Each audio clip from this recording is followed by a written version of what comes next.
இனிமையான குழந்தைகளே, எப்போதும் சங்கம யுக பிராமணர்கள் என்ற போதையில் இருங்கள். எந்த தந்தையை அனைவரும் அழைத்து கொண்டிருக்கிறார்களோ அவர் நம் முன்னால் இருக்கின்றார் என்பதை நாம் தெரிந்துள்ளோம். கேள்வி: எந்த குழந்தைகளுடைய புத்தியோகம் சரியாக இருக்குமோ அவர்களுக்கு எந்த ஒரு காட்சி ஏற்பட்டு கொண்டே இருக்கும்.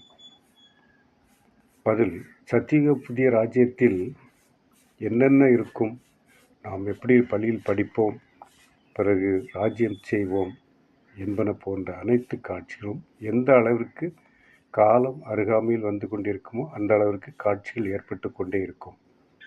ஆனால் யாருடைய புத்தியோகம் சரியாக இருக்கிறதோ, யார் தங்களுடைய சாந்தி தாமம் மற்றும் சுகதாபத்தை நினைவு செய்கிறார்களோ, தொழில் போன்றவற்றை செய்து கொண்டே பாபாவின் நினைவில் இருக்கிறார்களோ அவர்களுக்குத்தான் இந்த காட்சிகள் அனைத்தும் ஏற்படும். நன்றி. ஓம் சாந்தி.